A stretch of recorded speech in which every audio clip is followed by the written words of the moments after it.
మనకి ప్రెజెంట్ నరేంద్ర మోడీ గారు యూకే పర్యటనలో ఉన్నారు కదా. సో అక్కడ కంప్లీట్ అయిన తర్వాత మళ్ళీ మనకి మాల్దీవ్స్ వెళ్తారు. అయితే మరి యూకే పర్యటన ఎందుకు భయ్యా అనే డౌట్ నీకు రావచ్చు. సో దాని గురించి చెప్తున్నా విను. మనకి ఇప్పుడు ఫ్రీ ట్రేడ్ అగ్రిమెంట్ మీద ఇద్దరు సైన్ చేస్తారు, అటువైపు యూకే ప్రధాని అలాగే మన నరేంద్ర మోడీ గారు.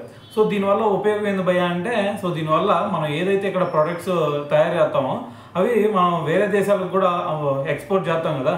సో మరి అలా ఎక్స్పోర్ట్ చేసేటప్పుడు వాటి మీద మరి టారిఫ్ వేస్తారు. సో మరి ఆ టారిఫ్లో చూసుకుంటే 99% ఉత్పత్తులకు ఇప్పటి నుంచి జీరో టారిఫ్ అయితే వచ్చేచ్చిద్ది అనమాట దీనివల్ల, ఈ ఒప్పందం వల్ల.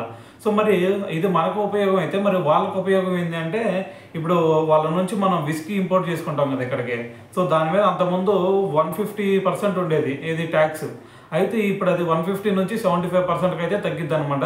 సో దాంతోపాటు మళ్ళీ ఆటోమొబైల్ దిగుమతులు ఏవైతే ఉంటాయో సో వాటి మీద కూడా 100% నుంచి 10% ట్యాక్స్ అయితే వచ్చింది అనమాట. సో దాంతోపాటు మరి వైద్య పరికరాలు, అధునాతన మెషినరీ పరికరాలు, చాక్లెట్లు, బిస్కెట్లపై కూడా మరి టారిఫ్లను భారత్ తగ్గించింది అనమాట. సో ఇది మరి ఈ ఒప్పందాల ప్రకారం. అయితే మరి దీనివల్ల అసలు ఎందుకు ఇంత తగ్గించుకుంటున్నారు ఇద్దరు కూడా అంటే, సో మనకి ట్రేడింగ్ ఇద్దరి మధ్య ఎక్కువ ఎగుమతులు దిగుమతులు జరగాలి కదా.